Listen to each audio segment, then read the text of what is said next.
Halo semuanya, perkenalkan kami dari kelompok 8 akan memaparkan materi kami yang berjudul tentang elektrokimia dan elektrolisis. Adapun anggota dari kelompok ini adalah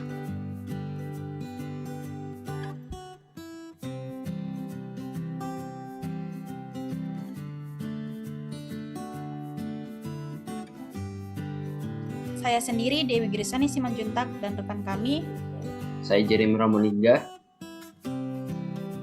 Dan saya Selasi Langgang. Baiklah, kita akan membahas materi yang pertama. Materi yang pertama adalah elektrokimia. Sesuai dengan judulnya, elektro dan kimia. Elektro yang membahas tentang energi listrik dan kimia. Jadi dari judul tersebut dapat didefinisikan bahwa elektrokimia adalah ilmu yang mempelajari hubungan antara perubahan reaksi kimia dengan energi kerja listrik. Biasanya melibatkan sel elektrokimia yang menerapkan prinsip reaksi redoks dalam aplikasinya.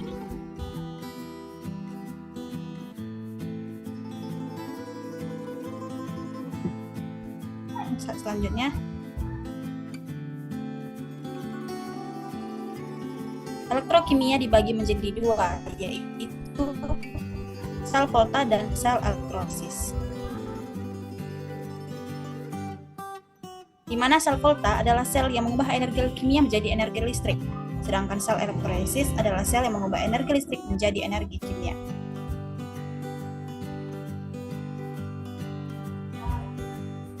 Baiklah, kita akan membahas pokok bahasan yang pertama, yaitu sel volta. Sel volta atau biasa disebut dengan sel galvani merupakan reaksi kimia yang merubah energi listrik yang akan menghasilkan potensial sel atau E-sel. Reaksi ini terjadi secara spontan. Reaksi kimia yang dimaksud adalah reaksi redoks. Reaksi redoks terjadi pada elektroda.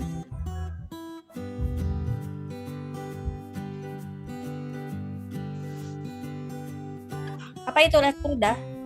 Dalam sel volta, elektroda dibagi menjadi dua, yaitu katoda dan anoda, di mana katoda berenergi positif, sedangkan anoda berenergi negatif.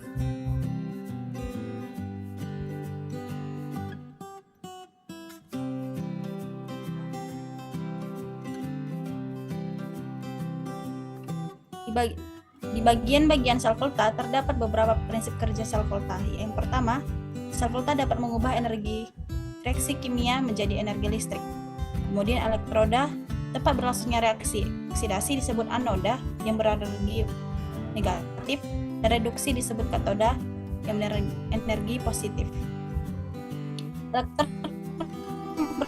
Anoda ke katoda. Hal ini menyebabkan ketidakseimbangan kedua muatan larutan tersebut, sehingga dibutuhkan jembatan garam yang berfungsi untuk menghantarkan arus listrik antara kedua elektroda. Setelah seimbang, maka listrik pun mengalir.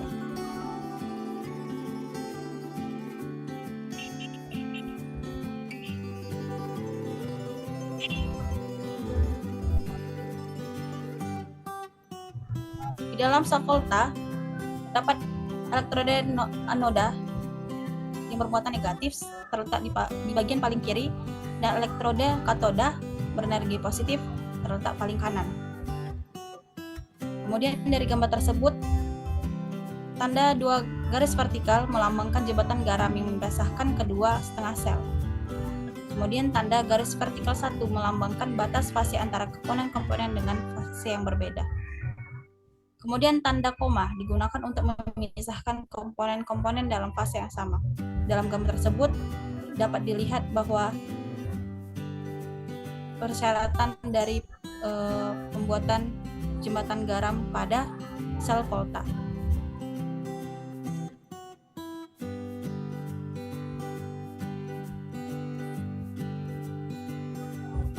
Selanjutnya,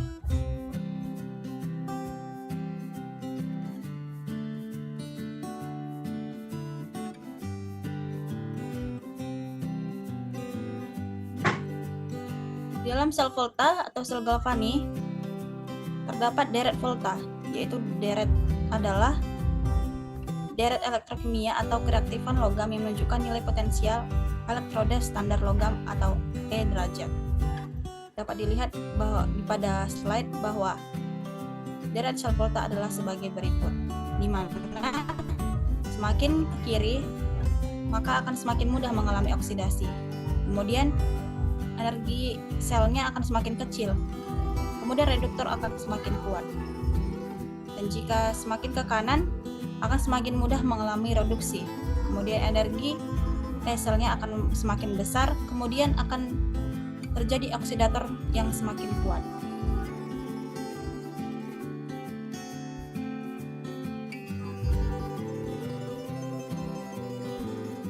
Selanjutnya,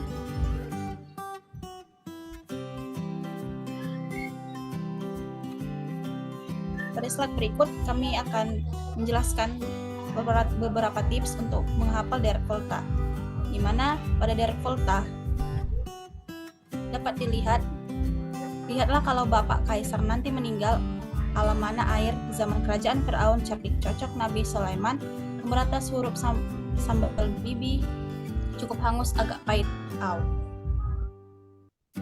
Ini merupakan tips untuk menghafal cepat dari bagian direct volta.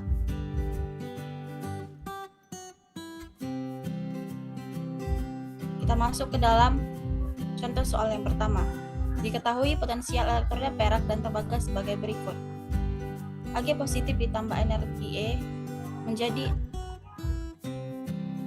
Ag E sama dengan positif 0,80 volt.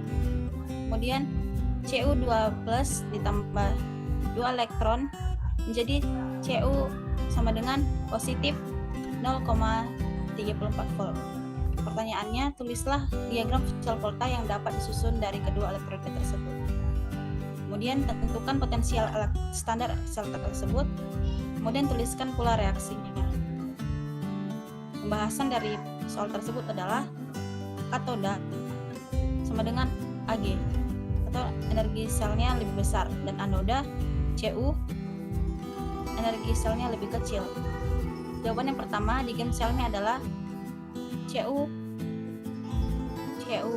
positif, Ag positif, Ag. Kemudian yang B, energi selnya sama dengan energi katoda dikurang energi anoda. Maka didapatkan hasil positif 0,8 volt dikurang 0,34 volt sama dengan 0,46 volt. Reaksi selnya, katoda mengalami reduksi, yaitu 2 Ag positif ditambah 2 elektron menjadi 2 Ag. Kemudian anoda mengalami oksidasi, Cu menjadi Cu2 positif ditambah 2 elektron positif. Maka akan mengalami reaksi sel atau redoks, Cu ditambah 2 Ag positif menjadi Cu2 positif ditambah 2 Ag dengan energi selnya yaitu 0,46 volt.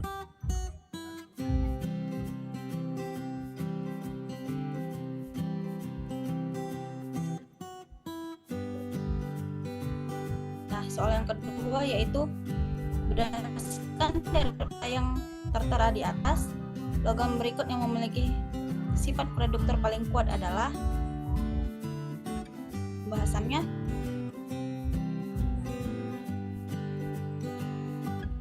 dalam direct volta semakin ke kiri maka sifat reduktornya akan semakin kuat.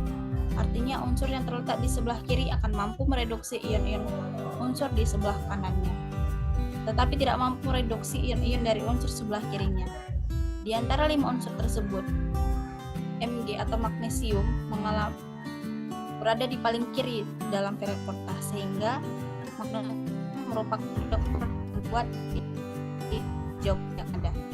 Dapat reduktor semakin mudah dioksidasi. Reduktor berarti mereduksi spesies lain.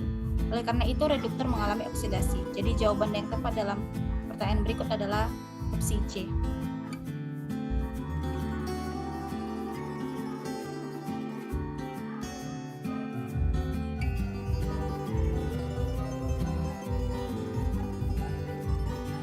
Dalam sel volta dapat diaplikasikan dengan beberapa bagian. Yang pertama, baterai kering sering digunakan untuk alat-alat elektronik kecil dan tidak dapat diisi ulang. Contohnya dapat dilihat dari gambar tersebut, reaksi pengosongan dari baterai, yaitu pada anoda Zn menjadi Zn 2 positif ditambah 2 elektron. Kemudian pada katoda 2MnO2 ditambah 2NH4+ ditambah 2 elektron menjadi Mn2O3 ditambah 2NH3 ditambah H2O positif. Maka reaksi redoks yang terjadi adalah Zn ditambah 2MnO2 ditambah 2NH4+ menjadi Zn2 positif ditambah Mn2O2 tambah 2NH3 tambah H2O. Kemudian aplikasi yang kedua pada baterai aki digunakan dalam kendaraan bermotor karena praktis dan dapat diusul ulang dan tidak membutuhkan jembatan garam. Contoh reaksi pengosongan pada baterai aki, pada anoda terjadi Pb ditambah HSO4 negatif menjadi PbSO4 ditambah H+ ditambah 2 elektron. Kemudian pada katoda PbO3 ditambah HSO4 negatif ditambah 3H positif ditambah 2 elektron menjadi PbSO4 ditambah 2H2O positif. Maka reaksi redoks yang terjadi pada baterai akik adalah Pb ditambah PbO2 ditambah 2HSO4 negatif ditambah 2H positif menjadi 2PbSO4 ditambah 2H2O. Reaksi pengisian aki dapat dilakukan dengan membalikkan arah elektron, yaitu pada anoda terjadi PbSO4 ditambah H+ ditambah 2 elektron menjadi Pb ditambah HSO4 negatif. Kemudian pada katoda PbSO4 ditambah 2H2O menjadi PbO2 ditambah HSO4 negatif ditambah 3H positif ditambah 2 elektron positif. Reaksi redoks yang terjadi 2PbSO4 ditambah 2H2O menjadi Pb ditambah PbO2 ditambah H2SO4 negatif ditambah 2H positif.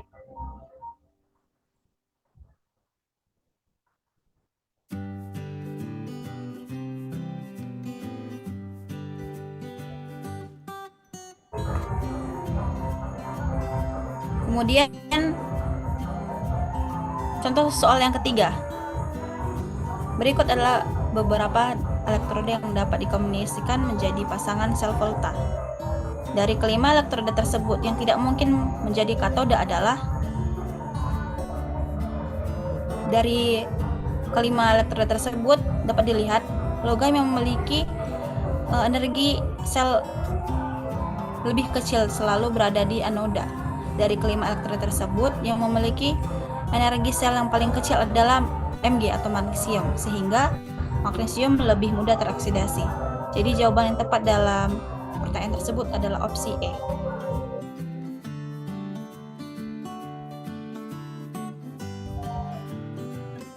Untuk materi yang selanjutnya akan dijelaskan oleh rekan kami, Sulastri.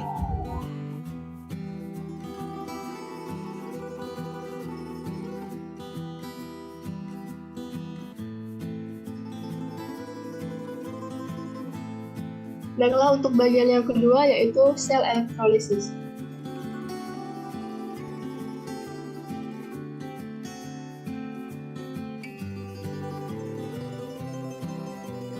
Sel elektrolisis terdiri atas elektroda di mana katoda bermuatan positif dan anoda bermuatan negatif, atau dapat disingkat dengan KNAP. Konsep dan bagian sel elektrolisis. Reaksi kimia yang terjadi yaitu elektrolit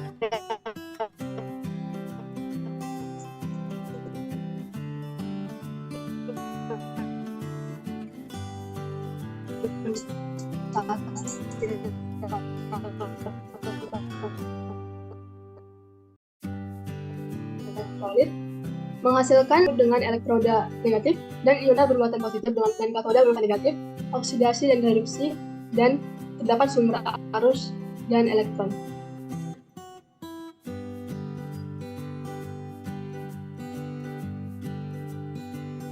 Ciri-ciri sel elektrolisis yang pertama dapat mengubah energi kimia menjadi energi listrik menjadi energi kimia. Kemudian yang kedua, reaksinya tidak spontan Yang ketiga, katode bermuatan negatif dan anode bermuatan positif. Dan yang keempat, reaksi yang terjadi adalah reaksi redoks, di mana persamaan sel volta dan sel elektrolisis ini adalah pada katoda terjadi reaksi reduksi dan pada anoda terjadi reaksi oksidasi.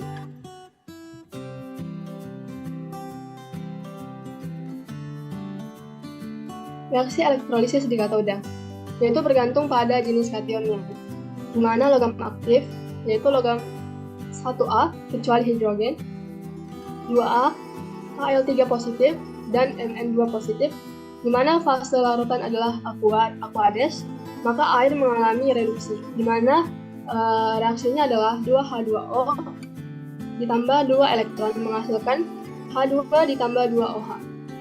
Kemudian kation lain dan kation logam fase lelehan atau leburan, maka kation tersebut mengalami reduksi. Contohnya bisa kita lihat pada Na menjadi Na ditambah elektron menjadi Na, 2H menjadi H2, dan L X positif ditambah Xe menghasilkan L. Kemudian reaksi elektrolisis di anoda, yaitu bergantung pada jenis anoda dan anionnya, di mana pada anoda inert, elektrodanya tidak terlibat dalam reaksi oksidasi, dan pada anoda tidak inert, anoda mengalami reaksi oksidasi. Sel elektrolisis bentuk larutan, di mana pada katoda, elektroda inertnya yaitu PT, C, dan AU, di mana kation golongan 1A, 2A, Al, Mn yang tereduksi adalah H2O, di mana 2H2O ditambah 2 elektron menjadi H2 ditambah 2 OH-. Kemudian katoda lain yang direduksi adalah kation tersebut, di mana H positif ditambah 2 elektron menjadi H2, dan L positif X ditambah Xe menghasilkan L. Kemudian untuk anodanya sendiri, anion O yaitu SO42-, NO3-, ClO4-, yang dioksidasi adalah H2O. Bisa kita lihat reaksinya itu 2H2O menghasilkan 4H positif ditambah 2O2 ditambah 4 elektron. Kemudian untuk anion OH-nya, anion yang tidak mengandung O yaitu Cl-, Br-, I-, di mana 4OH- menghasilkan 2H2O ditambah O2 dan 4 elektron. Kemudian untuk elektroda non-inertnya, di mana ada Cu, Ag, Ni, dan Fe. Untuk anodanya, L menghasilkan Lxe ditambah Xe. Kemudian bagian yang ketiga kita masuk pada korosi. Nah, kerusakan logam akibat reaksi kimia atau disebut dengan redoks antara logam dengan berbagai zat di sekitarnya sehingga menghasilkan senyawa yang tidak kita kehendaki. Sini bisa kita lihat contoh-contoh korosi, yaitu misal paku yang sudah berkarat atau mengalami korosi. Korosi atau perkaratan adalah reaksi reduksi oksidasi antara suatu logam dengan berbagai zat di lingkungan yang menghasilkan senyawa-senyawa yang tak kita kehendaki, dan proses korosi terjadi karena sifat logamnya yang mudah teroksidasi. Contohnya korosi pada permukaan logam besi. Proses perkaratan pada besi. Di sini bisa kita lihat bahwa air jatuh ke atas permukaan sehingga dia menghasilkan mekanisme reaksi Fe menjadi Fe2 positif dan 2 elektron, di mana elektron dari oksidasi bermigrasi ke katoda, di mana O2 yang di sini tereduksi dan menghasilkan karat yaitu Fe2 positif teroksidasi menjadi Fe3 positif dari tanah. Di sini bisa kita lihat mekanisme reaksinya, di mana O2 ditambah 4H- dan ditambah 4 elektron menghasilkan 2H2O, dan O2 ditambah 2H2O tambah 4 elektron menghasilkan 4 OH-. Di sini faktor-faktor yang mempengaruhi korosi antara lain, yang pertama konsentrasi H2O dan O2, yang kedua adanya zat elektrolit, yang ketiga ada pH, yaitu untuk menentukan derajat keasaman dan basa, yang keempat yaitu suhu, dan yang terakhir, yang kelima yaitu efek galvanik coupling. Kita masuk pada contoh soal korosi, di mana di soal diketahui di antara senyawa berikut ini yang keberadaannya akan menyebabkan korosi berlangsung paling cepat adalah Dari keberadaan senyawa elektrolit mengakibatkan elektron lebih mudah diikat oleh oksigen di udara. Salah satu contoh senyawa elektrolit adalah asam, basa, dan garam. Dan asam akan mengakibatkan adanya reaksi reduksi tambahan pada katoda yang menyebabkan lebih banyak logam yang teroksidasi sehingga kecepatan korosinya makin besar. Di sini C6H12O6 dan CONH2 dua kali merupakan zat non-elektrolit. Kemudian NH3 dan CH3COOH merupakan zat elektrolit lemah. HCl merupakan zat elektrolit kuat atau asam kuat. Dan oleh karena itu, senyawa yang akan menyebabkan korosi paling cepat adalah HCl. Kemudian contoh soal yang kedua yaitu di gambar diketahui paku yang mengalami perkaratan paling lambat adalah. Nah, di sini bisa kita lihat pada gambar pertama yaitu ada sebuah wadah, lalu diletakkan paku di dalam wadah tersebut. Kemudian gambar yang kedua ada paku dan air. Yang ketiga ada paku, minyak, dan air. Yang keempat ada paku dihubungkan dengan KCU dan logam Mg. Kemudian gambar yang kelima adalah paku, kemudian letakkan air panas, lalu ditutup tabungnya. Jadi, paku yang mengalami perkaratan paling lambat adalah gambar yang pertama, karena dia tidak atau langsung dia berhubungan dengan udara atau oksigen, tidak seperti yang lain, jadi dia mengalami perkaratan paling lambat. Baik, untuk hukum Faraday akan dilanjutkan oleh rekan kami. Oke, selanjutnya kita masuk ke hukum Faraday. Jumlah yang dimana jumlah zat yang terbentuk di elektroda itu diamati oleh Michael Faraday pada tahun 1833. Hubungan antara jumlah zat yang bereaksi dengan muatan listrik yang terlibat dalam reaksi redoks. Itulah perkataan dari Michael Faraday mengenai teori hukum Faraday-nya. Terdapat dua hukum yang dikeluarkan oleh Faraday, yaitu hukum 1 Faraday dan hukum 2 Faraday. Selanjutnya. Nah, pada hukum pertama Faraday, ia mengatakan bahwa jumlah zat yang dihasilkan di elektroda pada peristiwa elektrolisis sebanding dengan besarnya muatan listrik yang digunakan selama proses elektrolisis. Kita ambil garis tebalnya, yaitu jumlah zat dengan muatan listrik. Itu adalah kata kunci dari hukum pertama Faraday. Yang mana kita tahu bahwa dalam hukum Faraday itu 1 mol elektron sama dengan 96.500 coulomb, atau 96.500 coulomb itu ialah satuan dari 1 Faraday atau 1 F. Selanjutnya, 1 mol elektron sama dengan 96.500 coulomb atau 1 Faraday yang saya bilang sebelumnya. Di mana rumus Faraday itu ialah Faraday itu sama dengan mol besarnya mol dari elektron. Selanjutnya, ada 4 subbab yang akan kita pelajari mengenai hukum 1 Faraday ini. Yang pertama ialah hubungan mol elektron dengan muatan, hubungan mol elektron dengan arus listrik, hubungan mol elektron dengan mol spesial lain dalam satu reaksi, dan yang terakhir ialah penentuan massa logam dari arus listrik dan waktu reaksi yang diketahui. Selanjutnya, kita masuk yang pertama, yaitu hubungan mol elektron dengan muatan. Rumusnya ialah mol elektron sama dengan Q per 96.500, yang mana Q itu ialah muatan listriknya, dan 96.500 itu menandakan 1 Faraday. Selanjutnya,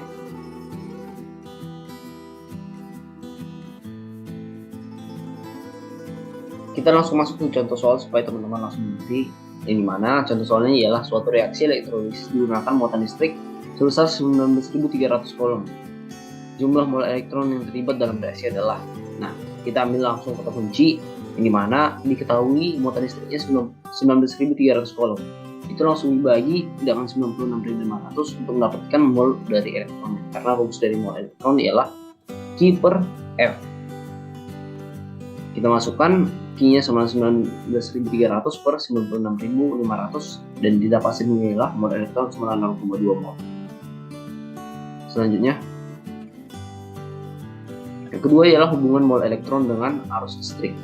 Tadi rumus dari mol elektron itu ialah Q sama dengan Q mol elektron sama dengan Q per 96.500. Kita dapat turunkan Q itu ialah Q sama dengan I kali T, di mana I ialah pola arus listrik dan T adalah waktu reaksi dalam satuan detik.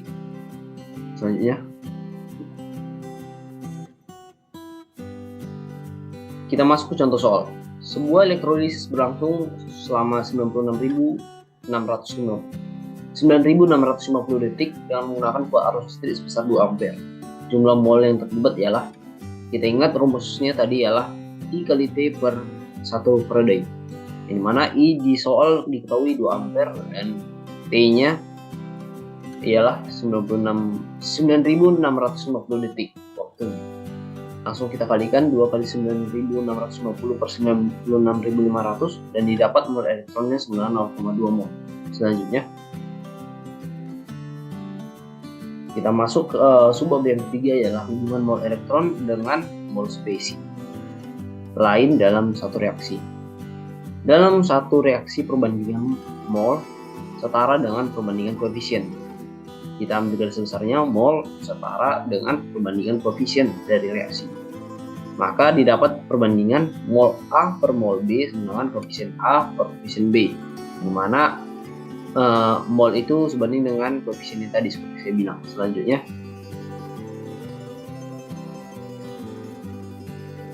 kita masuk contoh soalnya langsung, yang dimana pada reaksi reduksi ion Cu2+ menangkap 2 elektron membentuk Cu membutuhkan 10 mol elektron. Jumlah mol Cu yang dihasilkan adalah, tadi kan rumusnya mol A per mol B sama koefisien A per koefisien B, yang dimana koefisien A-nya itu Cu dan B-nya itu ialah elektron. Karena kita ingin mencari jumlah mol Cu dan yang diketahui adalah mol Cu, koefisien Cu dan koefisien si elektron juga. Jadi langsung kita masukkan ke rumusnya, ini mana mol Cu per mol elektron yaitu 10 mol elektron sama dengan koefisien Cu 1 dan koefisien elektronnya 2, berarti 1 per 2. Didapat mol Cu sama dengan 1 per 2 kali 10 sama dengan 5 mol. Selanjutnya, oke, timbul satu pertanyaan bahwa apakah mol elektron itu bisa dihubungkan dengan volume gas? Jawabannya ialah bisa, teman-teman. Dimana contohnya seperti yang ada di dalam slide, reaksi oksidasi 2H2O liquid menghasilkan 4H+ aqueous tambah O2 gas tambah 4 elektron. Pada elektrolisis 1 liter larutan digunakan 0,2 mol elektron. Berapa liter gas O2 pada STP? Pertama kita cari dulu mol O2 nya untuk mendapatkan berapa volume dari gas CO2 nya. Cara mencari mol O2 nya kita masukkan ke perbandingan yang sudah kita pelajari sebelumnya, yaitu mol A per mol B sama dengan koefisien A per koefisien B, mana A nya O2 dan B nya sama dengan elektronnya. Maka didapat mol O2 per mol elektronnya 0,2, koefisien O2 nya 1 dan koefisien elektronnya 4. Didapat hasilnya mol O2 sama dengan 1/4 kali 0,2 mol sama dengan 0,05 mol. Selanjutnya, oke, jadi kan kita dapat kalau dalam keadaan STP volume sama dengan mol gas dikali 22,4. Oke, seperti kita tahu rumusnya, mol dalam keadaan STP itu ialah volume per 22,4. Jadi tinggal kita balikkan volume sama dengan mol gas dikali 22,4. Sudah kita dapat dari mol gasnya yaitu mol O2 nya 0,05 mol. Jadi langsung kita kalikan saja ke 22,4, maka didapat volumenya dengan 1,12 liter. Oke, selanjutnya karena kita sudah mencari tahu bagaimana cara mencari volume tadi, muncul sesuatu materi yang baru, yaitu mencari pH dari reaksi larutan yang terhidrolisis. Contoh soalnya langsung kita kerjakan bahwa reaksi air di mana ada 2H2O liquid tambah 2 elektron menghasilkan H2 aqueous ditambah 2 O angin berbentuk gas. Pada elektrolisis 1 air, 1 liter larutan digunakan 0,1 mol elektron untuk reduksi air. Hitung pH larutan setelah reaksi. Nah, ini kan kita lihat dalam reaksinya ialah hasil airnya OH, di mana pastinya reaksi ini ialah berwujud basa. Untuk mencari pH-nya, kita cari pH dari si larutannya dengan mencari konsentrasi si OH-nya dulu. Bagaimana cara mencari konsentrasi si OH? Pastinya kita harus mencari mol si OH dulu, karena mol OH di soal belum diketahui. Cara mencari mol OH itu sama kayak tadi sebelumnya, yaitu koefisien mol A per mol B sama koefisien A per koefisien B. Mol OH per mol elektron sama dengan koefisien OH per koefisien elektron. Mol OH per mol elektronnya 0,1 sama dengan koefisien OH-nya 2 dan koefisien elektronnya 2. Jadi kita dapat mol OH-nya, OH minnya sama dengan 0,1 mol. Cara mencari konsentrasi OH minnya ialah mol OH min per volume larutan. Volumenya yang 1 liter dan mol OH-nya tadi kita dapat 0,1 mol. Jadi 0,1 mol per 1 liter sama 0,1 juga, atau bisa dikonversikan menjadi 10 pangkat minus 1 mol. Selanjutnya,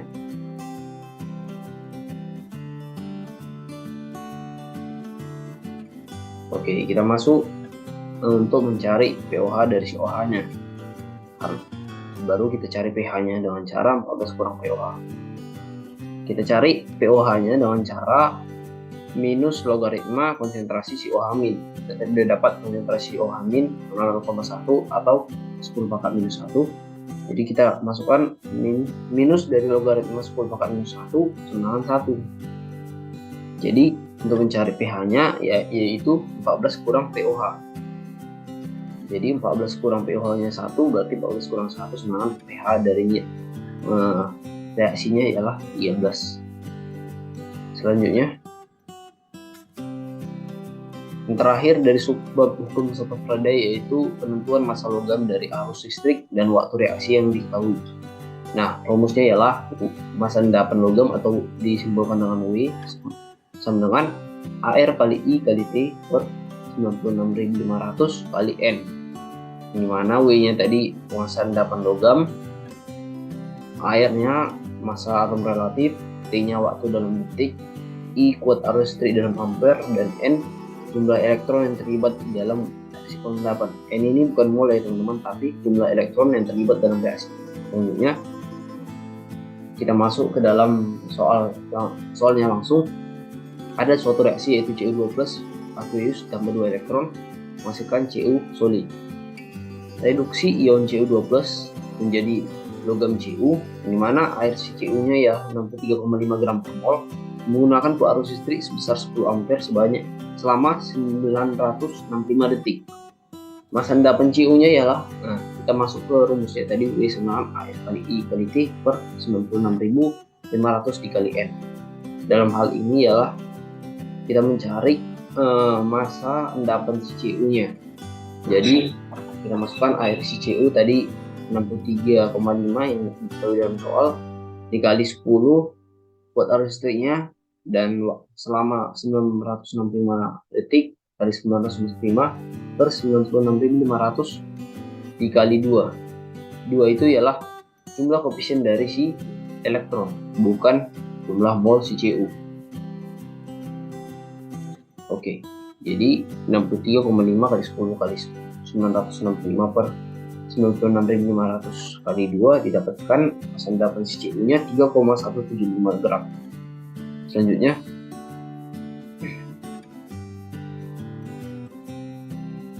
slide selanjutnya.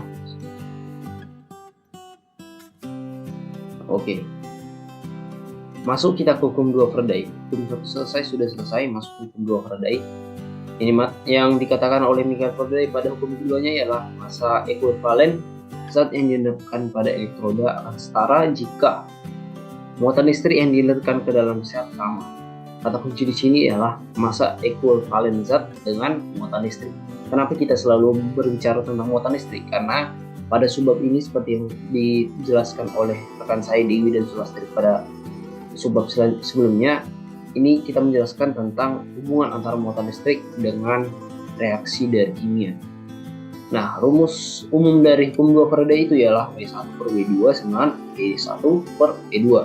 Di mana E itu ialah AR per N. Maka kita dapat hasilnya W1 kali N1 per AR1 sama dengan W2 kali N2 per R2. Oke, selanjutnya, bagaimana cara penerapannya? Oke, kita masih penjelasan tentang rumus umumnya. Seperti yang saya katakan sebelumnya tadi, AR ini itu ialah N per AR. Jadi keterangannya ialah W itu ialah massa logamnya, N itu ialah jumlah elektron, bukan jumlah mol ya teman-teman, tapi jumlah elektron dari tiap-tiap logamnya. Dan AR itu sama seperti sebelumnya ialah atom relatif unsur. Pada rumus ini harus kita tekankan bahwa N itu ialah jumlah elektron, bukan jumlah mol. Selanjutnya kita masuk ke dalam contoh soal. Diketahui reaksi Fe3+ aqueous tambah 3 elektron menghasilkan Fe solid, dan Ni2+ aqueous tambah 2 elektron menghasilkan Ni solid.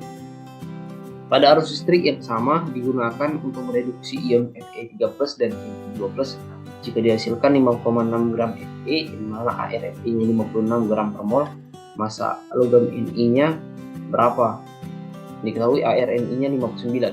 Nah, kita masuk persamaan tadi, yaitu W1 per E1 sama W2 per E2. Dan kita ubah hasilnya menjadi W1 AR1 per N1 sama W2 AR2 per N2. Yang dimana ada dua logam yang diketahui dalam reaksi, ada dua reaksi yaitu Fe dan Ni. Maka yang diketahui dalam soal, Fe-nya atau berat si logam Fe-nya ya ialah 5,6 gram. WCNI-nya itu yang ditanya. AR masing-masing logamnya diketahui, dan jumlah elektron bisa kita lihat dalam reaksi. Yang pada reaksi Fe ada 3 elektron, dan di reaksi Ni ada 2 elektron. Cara mencari massa logam CNI-nya akan kita lihat pada slide selanjutnya. Rumusnya ialah WFE kali NFE per ARFE sama WNI kali NNI per ARNI. Langsung kita masukkan ke dalam rumusnya, maka didapat WNI sama dengan 5,6 kali 3 kali 59 per 56 kali 2. Dapat hasilnya ialah 8,85 gram.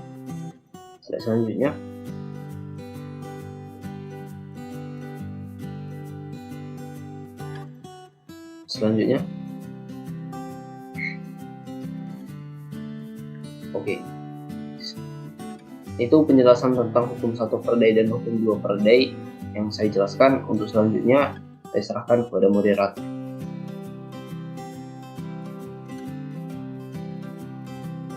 Baiklah, sekian yang dapat kami paparkan tentang materi kami, elektrokimia dan elektrolisis. Bila ada kesalahan dalam pemaparan atau kata-kata yang kurang berkenan, kami mohon maaf. Sekian dari kami, terima kasih.